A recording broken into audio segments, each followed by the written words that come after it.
ونصلي ونسلم على سيدنا ومولانا محمد رسول النبي الأمين المكين الأمين البرهي. أما بعد، أعوذ بالله من الشيطان الرجيم. بسم الله الرحمن الرحيم. بديع السماوات والأرض أنى يكون له ولد ولم تكن له صاحبة وخلق كل شيء وهو بكل شيء عليم. صدق الله العظيم وصدق رسوله النبي الكريم الأمين. بلغ العلا بكماله كشف الدجى بجماله حسنت جميع خصاله صلوا عليه وآله. الصلاة والسلام عليك يا سيدي يا رسول الله وعلى آلك وصحابك يا حبيب الله. کام کرتا ہے بس اللہ جل مجدہ کا شکر و احسان کا جان لاتے ہیں. اس رب و عزت نے ہمیں اپنے پیارے نبی صلی اللہ علیہ وآلہ وسلم کی امت و غلامی میں پیدا فرمایا. سورہ انعام کی آیت نمبر 101 سے آغاز کر رہے ہیں.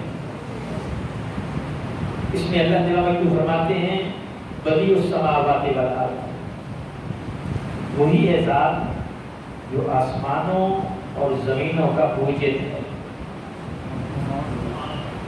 موجد کہتے ہیں کچھ نہ ہو اور وہ کچھ بنا دے. خلق کسی شے سے پیدا کیا جاتا ہے. موجد بغیر کسی شے کے پیدا کرنے والے کو موجد کہتے ہیں. تخلیق کہتے ہیں کسی چیز سے کوئی چیز بنائی جائے. تو فرمایا کہ اللہ بدیع السماوات والارض، وہ زمینوں آسمانوں کا موجد ہے. عرف میں ہم اس کو خالق بھی کہہ دیتے ہیں، تخلیق کرنے والا. یعنی کچھ نہیں تھا کہ زمین کسی چیز سے نکلی ہے، آسمان کسی چیز سے نکلا ہے، ایسی بات نہیں ہے. کچھ نہیں تھا، اللہ نے دیش سے ہست بنا دیا.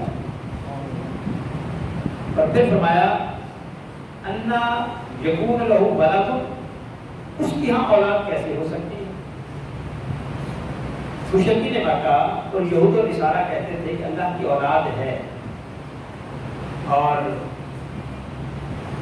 اللہ کے علاوہ اور بھی خدا ہیں. یہودی عزیر علیہ السلام کو خدا کا مقام دیتے، عیسائی عیسیٰ بن مریم کو خدا کا بیٹا تصور کرتے اور خدا کا مقام دیتے. مشرکین مکہ نے مختلف قسم کے بت بنا رکھے تھے. 360 بت جو خانہ کعبہ میں تھے.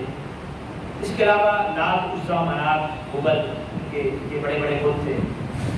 تو یہ خدا کے ساتھ شریک ٹھہراتے تھے کہ یہ خدا کے معاون ہیں، اور فرشتوں کو وہ خدا کی بیٹیاں تصور کرتے تھے. اس طرح کے من گڑت ان کی عقائد تھے.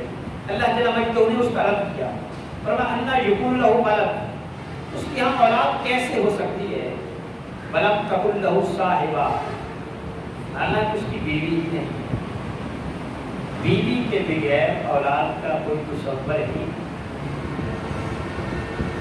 اولاد کہتے ہیں تو پھر بیوی بھی کوئی تو ہونی چاہیے. تو فرمایا اس کی کوئی بیوی ہی نہیں ہے. وَخَلَقَ كُلَّ شَيْءٍ، اسی نے ہر چیز کو پیدا کیا. اس کو کسی نے پیدا. وَهُوَ بِكُلِّ شَيْءٍ عَلِيمٌ، وہ ہر چیز کو جاننے والا ہے. وہ ہر چیز کو جاننے والا ہے. یہ اللہ کے علاوہ دوسرے کو خدا سمجھا جانا یہ تب ہی تصور نہیں تھا، یہ آج بھی ہے. دنیا کی 700 ارب کے قریب آبادی، 7 ارب کے قریب آبادی ہے، 700 کروڑ. اب 150 مسلم ہیں، 150 کروڑ مسلم ہیں، 1.5 ارب مسلم آبادی ہے، 2 ارب. باقی سارے ہی سارے مشرک ہیں. کچھ داہیے ہیں، چائنا میں یہ داہیے زیادہ ہیں جو خدا کے تصور کو ہی نہیں مانتے. مقصد کہنے کا یہ ہے کہ ان تب ہی نہیں تھے، آج بھی ہیں۔ یہ اس بات کو سمجھنے کی ضرورت تب ہی نہیں تھی، آج بھی ہے۔ اگر اس کو عقل کے پیمانے پر پرکھا جائے تو بڑی سادہ سی بات ہے کہ کسی بھی ریاست اور مملکت کا بادشاہ ایک ہی ہوتا ہے، دو نہیں ہو سکتے۔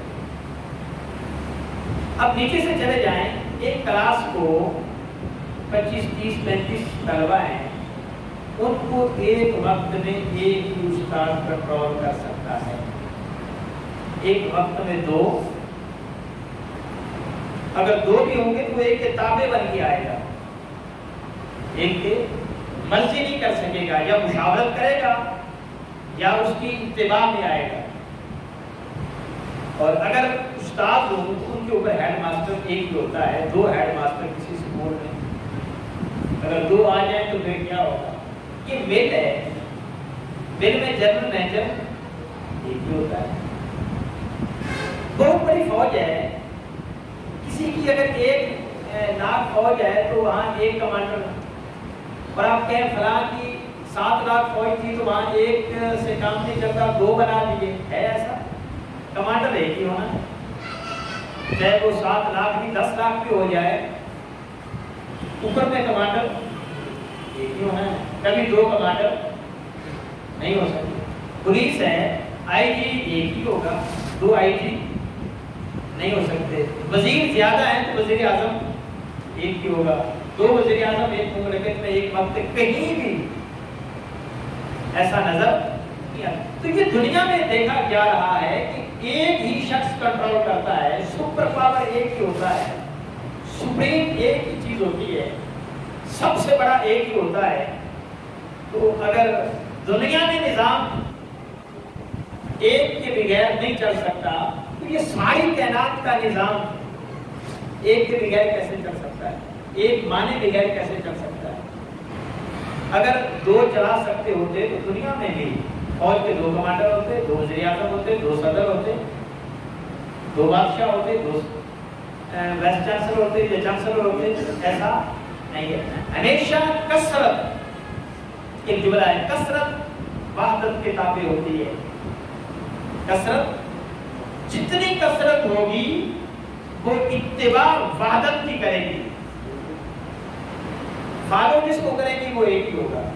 تو اگر دنیا میں ایک معنی بغیر بات نہیں بن سکتی تو کائنات میں ایک معنی بغیر خدا کے حوالے سے بات کیسے بن سکتی ہے؟ تو یہ تصور رد ہے کہ اللہ کے ساتھ دوسرے کو شریک کر دیا جائے تو معاملہ ٹھیک ہو سکتا ہے، ایسا نہیں، یہ معاملہ بگڑتا ہے۔ تو فرمایا اس کی کوئی بیوی ہی نہیں ہے، اس کی کوئی اولاد ہی نہیں ہے۔ اور پھر سورہ اخلاص میں اسی میسج کو بڑے کلیئر انداز میں بیان کیا تھا جناب ایک نے، سب سے زیادہ جامع اور مختصر اللہ کی وحدانیت کا بیان جس صورت میں ہے وہ سورہ اخلاص ہے۔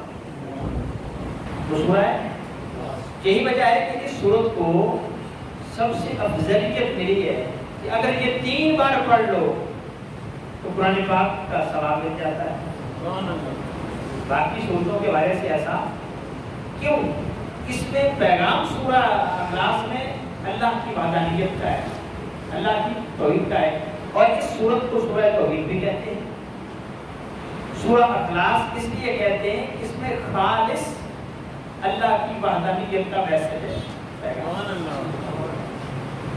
اس کو بیان کیا تو یہی چیز تھی، قل هو اللہ احد اللہ الصمد لم یلد ولم یولد ولم یکن لہ کفوا احد۔ اندر دیکھیں، قل هو اللہ احد، وہ اللہ ایک ہے، لم یلد ولم یولد، نہ اس نے کسی کو جنا نہ اس کو کسی نے جنا ہے، لم یلد ولم یولد ولم یکن لہ کفوا احد۔ اور پھر آگے فرمایا چلو جننا نہ جننا الگ بات ہے، کوئی اس کا برابر بھی نہیں، اس کی کوئی برابری نہیں کر سکتا۔ جب معاملہ برابری پہ آتا ہے تو پھر پرابلم آتا ہے۔ جب 2 وزیر اعظم ہوں گے تو برابر ماننا پڑے گا، ایسا نہیں ہے۔ اگر 2 خدا مانے جائیں تو 2 نقص سب سے زیادہ آتے ہیں، ایک یہ کہ برابر مانا جائے اور یہ ممکن نہیں ہے، یہ ممکن نہیں ہے۔ دوسرا یہ ہے کہ اس کو دوسرے کو ادنا سمجھا جائے تو ادنا خدا نہیں ہو سکتا، یہ اس کا نقص ہے۔ خدا کی ذات ادنا نہیں ہوتی، وہ اعلیٰ ہوتی ہے. لہٰذا اللہ کے ساتھ کوئی برابر نہیں ہے، وہ تنہا ہے، وہ یکتا ہے، وہ اعلیٰ ہے. اور یہ میسج جو دیا ہے اللہ تعالیٰ مجدو نے، وہ بھی از خود نہیں دیا کہ هو اللہ احد، اللہ ایک ہے، اللہ الصمد، وہ بے نیاز ہے، لم یلد ولم یولد، نہ اس نے کسی کو جنا، نہ وہ کسی سے جنا گیا ہے. یہ میسج خدا کی وحدانیت کا تھا. اللہ هو اللہ احد سے شروع کر سکتا تھا، لیکن اس نے ایسا نہیں کیا. اس نے ایک لفظ لگایا ہے پہلے، اس نے کہا قل. اب یہ مطلب ہے میرے حبیب آپ کہتے ہیں کیا؟ هو اللہ احد، اللہ الصمد، لم یلد ولم یولد ولم یکن لہ کفوا احد. یہ سارا کچھ آپ کہہ دیں، یہ سارا کچھ آپ کہہ دیں. بھائی طرح تو خود کیوں نہیں کہتا؟ تیرے بندے ہیں، تیری توحید کا پیغام ہے، اور تو پیغام دینے پر قادر بھی ہے. پھر پرابلم کیا؟ پھر کیوں کہتا ہے میرے حبیب تو میری توحید کا پیغام دے؟ اس میں تو محتاجی بجائے نظر آتی ہے کہ جب میں کہوں کہ شاید آپ وہ آگے بات بتا دیں، لیکن اللہ جل مجدہ نے ان ساری باتوں کو ایک طرف رکھتے ہوئے پھر بھی خود اپنی وحدانیت کا پیغام نہیں دیا. حالانکہ اس پر قادر ہے، دے سکتا ہے. اس نے کیا کیا؟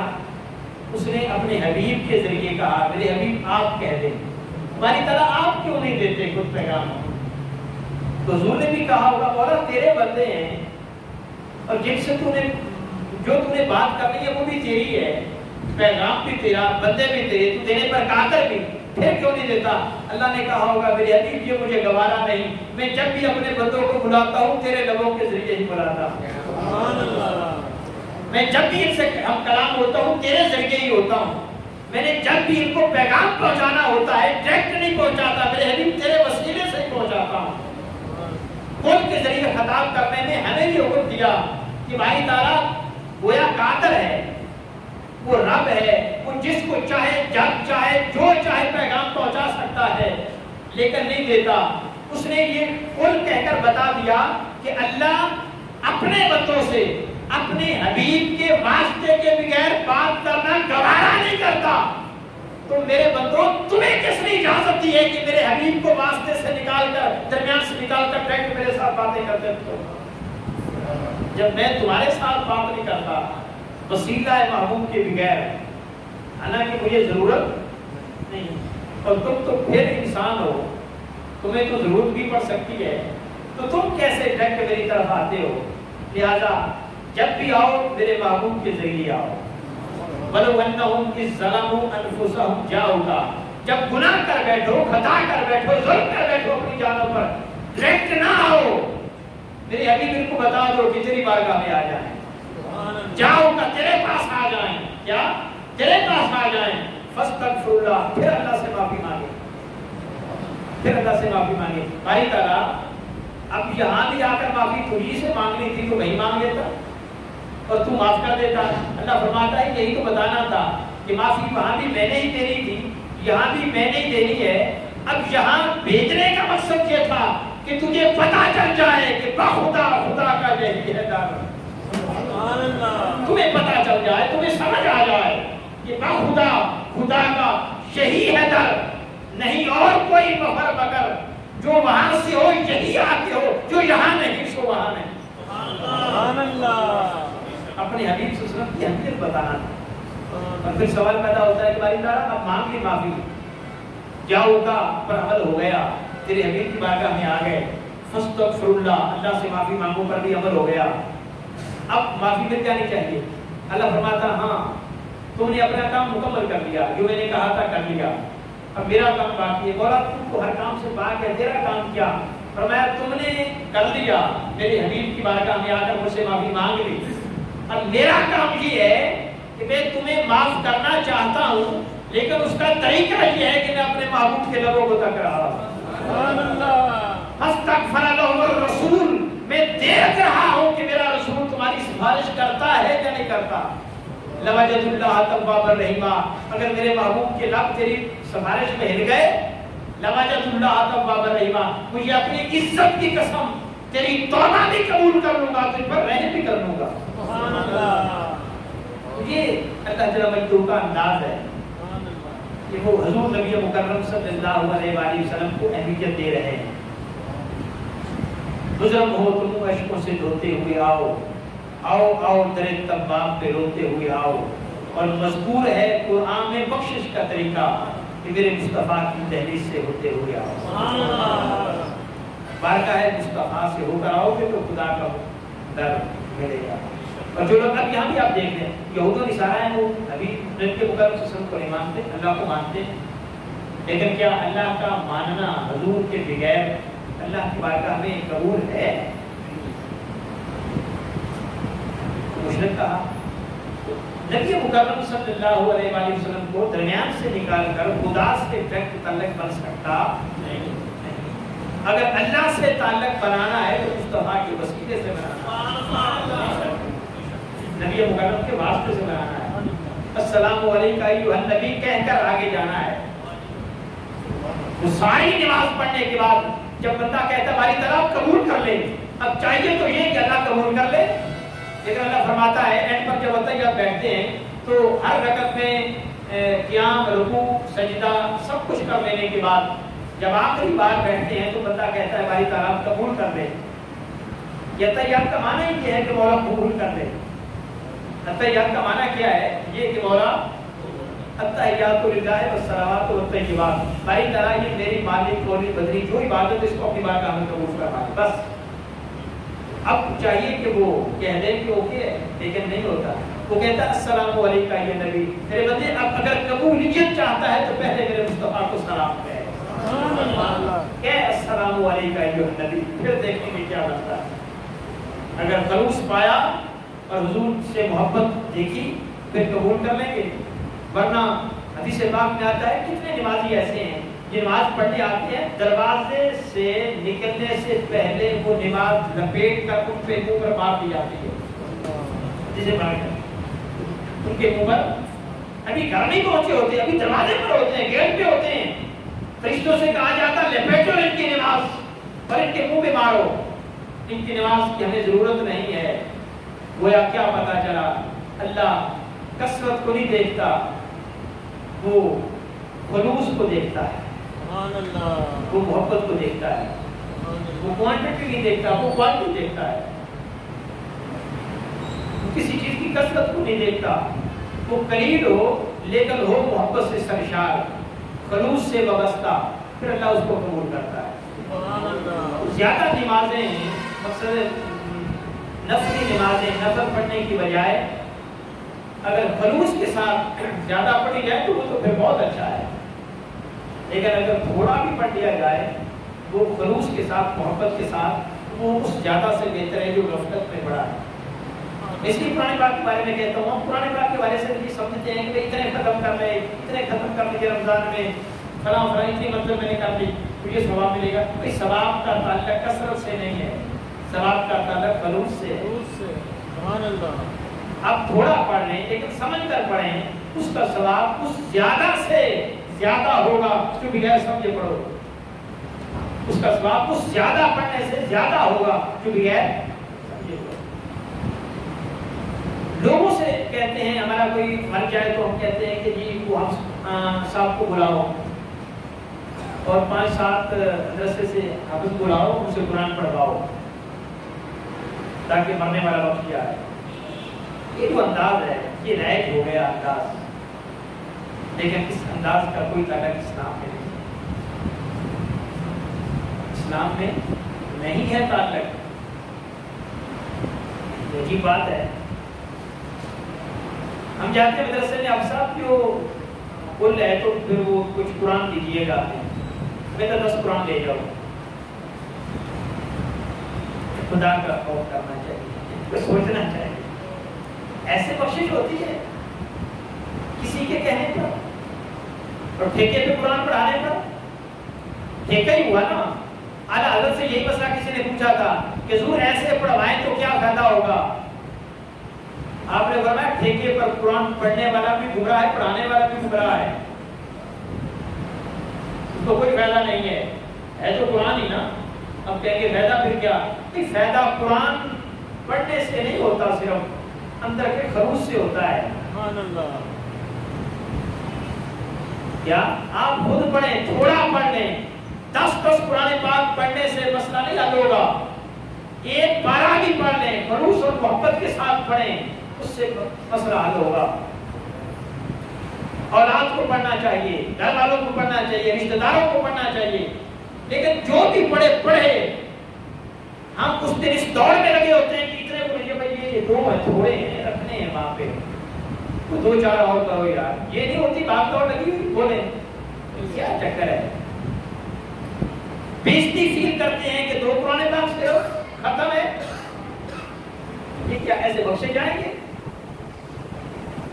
زیادہ چیزیں لاؤ ختم ہے، جتنی زیادہ ہوگی بخشش آسان ہو جاتی ہے، کوئی چیزیں رکھنے سے بخشش نہیں ہوگی۔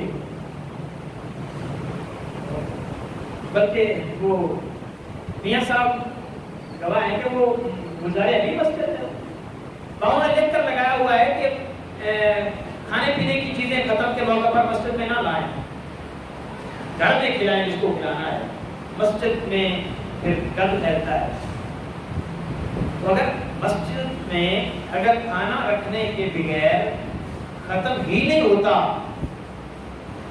تو پھر انہوں نے لائن کو لگایا۔ اب سوال یہ ہے کہ یہ بتایا کس نے کہ سامنے رکھنے بغیر ختم نہیں پڑا جا سکتا؟ یہ کس نے بتایا آج تک؟ میری دانش میں تو نہیں ہے بھائی وہ 4-5 قسم کے فروٹ یا پانی رکھیں گے تو ختم ہوگا، یہ کس نے بتایا ہے؟ یہ رواج کیسے پڑا؟ اب اگر کوئی بات کہہ دیں تو کہتے ہیں لو جی 10 ہوگا، ان تک اتنا کر دیا ہے پھر ان کو نیا مسئلہ آ گیا۔ بھائی نیا نہیں آیا، یہ بنایا کس نے؟ اس کی تحقیق تو پہلے کرو، یہ بنا کیسے؟ اس کا اسلام کے ساتھ کوئی تعلق نہیں تھا، گارنٹی سے کہہ رہا ہوں کہ اسلام نے فرض کس نے کیا؟ یہ اسلام نہیں ہے جس کے بغیر ختم نہیں ہوتا، تو کس نے کہا کہ اس کے بغیر ختم نہیں ہوتا؟ وہ بندہ تو ڈھونڈو یار، وہ مولوی تو ٹریس کرو یار، پتا تو چلے آپ اتنے تکلف میں کیوں پڑتے ہو؟ یہ کس نے آپ کو بتایا کہ اس کے بغیر ختم نہیں ہوتا؟ جس کی وجہ سے صبح منڈی جاتے ہو، وہاں سے فروٹ لاتے ہو، کاٹتے ہو، اہتمام کرتے ہو، یہاں رکھتے ہو، پھر ایک گلی جس کو دیتے ہو، وہ کوئی کھاتا ہے، کوئی نہیں کھاتا، کوئی پھینک دیتا ہے، مسجد میں بھی گند پڑتا ہے، پوری گیلری میں گند ہوتا ہے، سڑک میں گند ہوتا ہے، یہ گند پھیلانے کا آپ نے بتایا کس نے ہے یار؟ ٹریس تو کرو، آدمی مجھ سے پوچھے تو صحیح، یہ کہاں لکھا ہے؟ کیا حضور نبی مکرم کے دور میں فروٹ نہیں تھا؟ یا لوگ مرتے نہیں تھے؟ یا ختم نہیں ہوتے تھے؟ یا یہ سارے ثواب نہیں ہوتا تھا؟ صحابہ کے دور میں نہیں تھا؟ یا کتنا لازم کیوں ہو گیا ہے؟ سوچیے ذرا، گھر میں کھلا لو جو کھلانا ہے۔ اصل اس کا فلسفہ یہ تھا، بتا دیتا ہوں کہ آپ کے کوئی عزیز فوت ہوا ہے، آپ کوئی اچھا کھانا تیار کریں تو فروٹ کریں، غریبوں کو کھلائیں، اس سے دعا لیں اپنے مرنے والے کو، یہ تھا اس کا فلسفہ۔ ایسا کرتے ہیں، یہ ہو رہا ہے، یہی فلسفہ چل رہا ہے، اس کا تو اس فلسفے سے تعلق ہی نہیں رہا اب تو۔ یہ تو صدقہ تھا، غریبوں کے گھر پہنچایا جاتا فروٹ، اور غریب کے بچے دل سے دعا دیتے، وہ اثر کرتی دعائیں۔ ہے کسی ختم میں غریب کو پھٹکنے بھی دیں ہم؟ اب جو 40ویں کے ہوتے ہیں یہ تو ہوٹلوں میں بکنگ ہو رہی ہے، ہوٹلوں میں کھانے پک رہے ہیں، ہوٹلوں میں ہوتی ہے، وہاں غریبوں کو دعوت تھوڑی ہوتی ہے۔ اور اس پر فتویٰ اعلیٰ حضرت کا سنیں، اعلیٰ حضرت کے خلیفہ ہیں امجد علی آدمی بہار شریعت، وہ کتاب زبردست، اس میں باب و تعزیت آپ دیکھیں، اس میں لکھا ہے کہ تیجا لفظ باقاعدہ، آپ پڑھیں ذرا اس کو، اعلیٰ حضرت کو ہر جگہ پہ بدنام ہم نے کیا ہے کہ وہ لوگ تو کہہ دیتے ہیں وہ جو ختموں کے پروموٹر تھے، ختموں کے پروموٹر تھے، حالانکہ اعلیٰ حضرت تو یہ بات کر رہے ہیں، وہ کہتے ہیں تیجے، ساتہ، 10واں 40واں وغیرہ لفظ وغیرہ آگے کے دن دعوت کرنا، دعوت کا سا اہتمام کرنا، 2 لفظ ہے، دعوت کرنا، دعوت کا سا اہتمام کرنا، بدعت سیاح اور حرام ہے۔ آپ دعوت کرتے ہیں یا دعوت کا سا اہتمام کرتے ہیں یا دونوں نہیں کرتے؟ مجھے بتا دیں۔ دعوت ہوتی ہے 40ویں کے ختم پر، یا دعوت کا سا اہتمام ہوتا ہے یا دونوں نہیں ہوتے؟ اگر دونوں نہیں ہوتے تو پھر جائز ہے، اگر دونوں میں سے ایک ہوتے پر اعلیٰ حضرت اس کو بدعت سیاح حرام کہہ رہے ہیں، ہم کیا کرتے ہیں؟ ہاں اگر کرنا ہے اس کو تو یوں کریں، میری بات سنیں، یوں کریں، دعوتیں عام کریں، محفل رکھیں، بلکہ محفل کا بھی وہ رنگ روایتی نہ دیں، تبلیغی اہتمام کریں، دعوتی اہتمام کریں، اللہ اور اس کے رسول کے دین کا میسج پہنچے، درس قرآن ہو، درس حدیث ہو اور دعوتی عام ہو۔ لوگ آگے ہیں، آپ کو جتنا توفیق ہے آپ کھانا کھلا دیں، ٹھیک ہے، کوشش کریں غریب زیادہ ہو تو کھلا دیں۔ اس میں دو چیزیں ہو جائیں گی کہ اللہ اور اس کے رسول کا کوئی پیغام پہنچ جائے گا، یہ نیت کریں اس پیغام پہنچے ہوئے کا ثواب کرنے والے کو ہو، یا غریبوں کو کھانا، یہ دو ہی نیتیں ہیں، غریبوں کو کھانا کھلا دیا جائے یا اللہ اور اس کے رسول کا دین پہنچا دیا جائے۔ ان دو نیتوں کے علاوہ اگر ختم کیا جائے تو اس کا کوئی فائدہ نہیں ہے۔ وہ ایک دوست سے کسی نے کہا بھائی اب وہ غریب آدمی ہو، یہ نہ کیجیے گا، اب وہ بہت بڑا کرتے ہیں آپ مسافے پہ یا اپنا 40ویں پہ، تو نہ اس نے آگے سے کیا کہا، اس نے یہ نہیں کہا کہ میں نے اللہ اس کے رسول کا پیغام پہنچانا ہے تو اس لیے میں نے لازمی کرنا ہے، اس نے یہ بھی نہیں کہا کہ میں غریبوں کو کھانا کھلانا چاہتا ہوں اس لیے میں نے کرنا، اس نے آگے سے کیا کہا، اس نے کہا یہ نہ نہیں رہتا، آگے سے کہنے والے نے اس نے کہا اس کو کاٹ دو، ہم نق کے لیے کرتے ہیں اللہ اور اس کے رسول کے لیے نہیں، اور بدنام اسلام کو کر رہے ہیں، اسلام کو تو استعمال کیا ہے، اصل مسئلہ نق ہے۔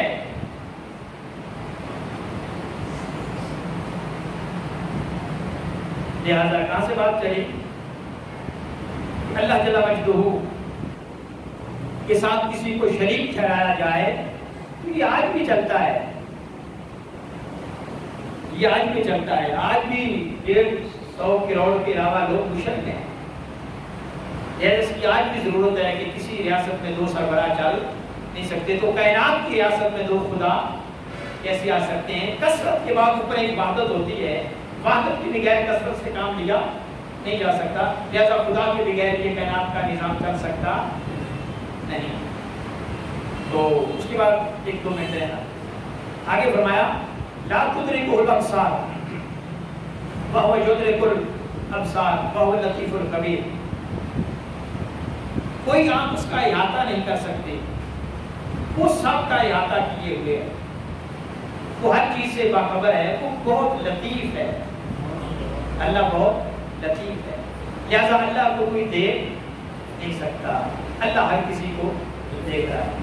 اب یہ 2 باتیں ہیں دنیا میں سوائے نبی مکرم صلی اللہ علیہ وسلم کے، آقا علیہ السلام نے ذریعہ کو سے دیکھا۔ اب مرنے کے بعد پھر یہ ہے کہ اللہ مومنین کو دیدار عطا فرمائے، اللہ مومنین کو دیدار عطا فرمائیں گے۔ حدیث پاک کیا ہے؟ حضرت انس بن مالک رضی اللہ عنہ راوی ہیں، بس آخری بات، یہ مسلم شریف کی حدیث ہے، وہ کہتے ہیں کہ آقا علیہ السلام کے بعد جبریل آئے، انہوں نے وہ حدیث طویل ہے، میں اختصار کرنا چاہتا ہوں، انہوں نے کہا کہ اللہ جل مجدہ قیامت کے دن ایک دن وادی میں جلوہ گر ہوئے، وہاں ایک بہت بڑی کرسی لگا دی جائے گی اور اس کرسی کے ساتھ سونے کے ممبر بچھا دیے جائیں گے اور پھر آگے سونے کے بینچ اور ٹیلے بنا دیے جائیں گے۔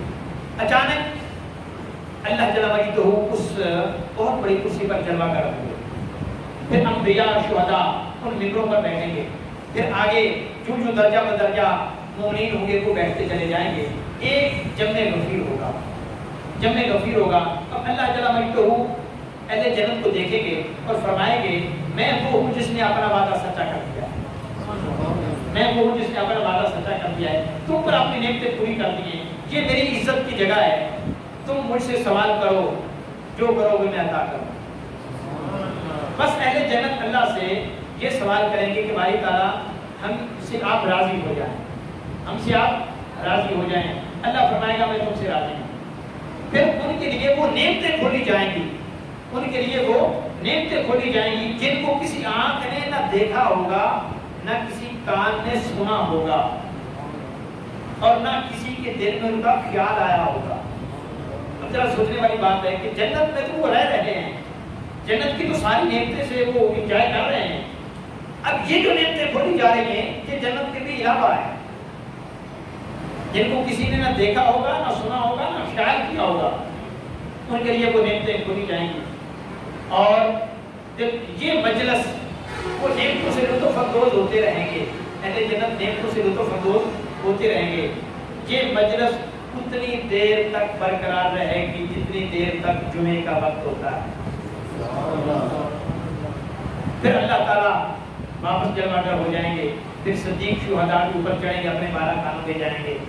تو یہ ہر ہفتے کے بعد جمعے کے دن یہ مجلس سے دیدار نصیب ہوگی جمعے کے دن اللہ تعالیٰ جمع کر ہوں گے، انبیاء صدیقین شہداء ہوں گے اور عوام الناس ہوں گے۔ یہ جنت میں ایک وادی ہے، ہر ہفتے بعد جمعے کے دن یہ مجلس بنے گی، اور اتنی دیر ہوگی کہ پہلے کی جمعے کی اذان سے لے کر نماز کے اختتام تک جتنا وقت ہوتا ہے اتنے وقت میں یہ مجلس ہوا کرے گی۔ اب یہ جمعے کے ساتھ اس کو خاص کرنا اور جمعے کے دن کے ساتھ اور جمعے کے وقت کے ساتھ خاص کرنا، یہ کیا پیغام ہے؟ گویا بتا دیا اس مجلس میں، اس محفل میں وہی شریک ہوں گے جو جمعے کے دن آتے ہیں، ٹھیک ہے نا؟ اس کو اس کے ساتھ خاص کرنا۔ اب جو جمعے کے دن جمعہ پڑھنے بھی نہ آئے اور وہ وقت بھی اللہ کے گھر میں نہ گزارے اور پھر کہے کہ میں اللہ کی مجلس میں جا کر جمعے کے دن حاضر ہوا کروں گا، یہ کیسے ممکن ہو سکتا ہے؟ اگر جنت میں چلا بھی گیا تو اس نعمت سے معروم رہے گا جس نعمت سے دوسرے بہرامند ہوں گے۔ تو اگر ہم اللہ کی مجلس میں حاضر ہونا چاہتے ہیں تو جمعے کو نہیں چھوڑنا ہوگا، جمعے کو نہیں چھوڑنا ہوگا۔ دعا ہے اللہ جل مجدہ کی توفیق